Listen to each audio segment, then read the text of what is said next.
Datuk Yang di-Pertua, kerajaan telah menangani krisis pandemik COVID-19 dalam keadaan ruang fiskal yang sempit. Memandangkan ekonomi masih belum pulih sepenuhnya dan kutipan hasil yang terjejas. Oleh itu, kerajaan terpaksa bergantung kepada sumber hasil bukan cukai, di samping meningkatkan hutang statutorinya bagi memastikan pakej bantuan dan rancangan serta projek pembangunan dapat diteruskan. Bagi tahun 2022, iaitu tahun pemulihan ekonomi, reformasi dan pengukuhan fiskal akan dimulakan bagi membina semula benteng ketahanan fiskal negara dalam menghadapi cabaran di masa hadapan. Bagi inisiatif pertama, kerajaan berhasrat untuk memperkenalkan Akta Tanggungjawab Fiskal dengan tujuan meningkatkan tadbir urus, accountability dan ketulusan dalam pengurusan fiskal negara bagi memastikan kemampanan fiskal dan menyokong kestabilan ekonomi makro. Seperti yang telah saya maklumkan, kertas konsultasi awam berkenaan akta tersebut telah diterbitkan dan semua maklum balas konstruktif akan dipertimbangkan untuk menambah baik draft yang sedang disediakan. Kerajaan bercadang untuk membentangkan akta ini pada tahun hadapan. Selain itu, kerajaan juga sedang melaksanakan Public Expenditure Review dengan kerjasama Bank Dunia bagi memastikan kecekapan dan keberkesanan perbelanjaan awam tanpa menjejaskan sistem penyampaian awam. Dengan itu, produktiviti perbelanjaan awam dapat ditingkatkan lagi, memastikan nilai faedah terbaik bagi setiap ringgit duit rakyat. Sebagai inisiatif kedua, langkah kemampanan hasil dan selaras dengan amalan di peringkat antarabangsa, kerajaan bercadang untuk memberikan layanan cukai sama rata seperti berikut. Pertama, kadar duty stamp nota kontrak dinaikkan daripada 0.1% kepada 0.15% dan had duty stamp RM200 setiap nota kontrak dimansuhkan. Pada masa yang sama, aktiviti pembrokeran dagangan saham tersenarai tidak lagi dikenakan cukai perkhidmatan.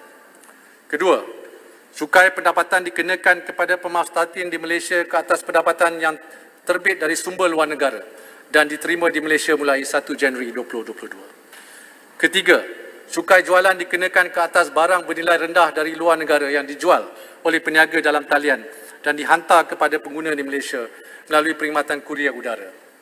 Keempat, cukai perkhidmatan dikenakan ke atas perkhidmatan penghantaran barang yang disediakan oleh penyedia perkhidmatan termasuk platform e-dagang kecuali perkhidmatan penghantaran makanan dan minuman serta perkhidmatan logistik. Kelima, program khas pengakuan sukarela Jabatan Kastam Diraja Malaysia diperkenalkan secara berfasa dengan insentif remisi penalti sebanyak 100% bagi fasa pertama dan remisi penalti sebanyak 50% bagi fasa kedua. Remisi cukai juga akan dipertimbangkan bagi kes tertentu. Keenam, sijil pematuhan cukai lembaga hasil dalam negeri Malaysia akan dijadikan sebahagian prasyarat untuk syarikat menyertai perolehan kerajaan bermula 1 Januari 2023. Ketujuh, penggunaan nombor pengenalan cukai atau TIN akan dilaksanakan mulai tahun 2022 bagi memperluaskan asas cukai pendapatan. Dalam meningkatkan disiplin fiskal dan ketulusan serta melengkapi program strategi hasil jangka sederhana serta kajian insentif cukai yang sedang diusahakan, penyata perbelanjaan cukai akan diterbitkan. Ini penting dalam menentukan kos yang ditanggung kerajaan berhubung pemberian insentif cukai, pengecualian cukai secara one-off dan penetapan dasar cukai lain. Datuk Yang di-Pertua, berikutan krisis pandemik COVID-19, keperluan meningkat untuk membiayai golongan rakyat yang terjejas.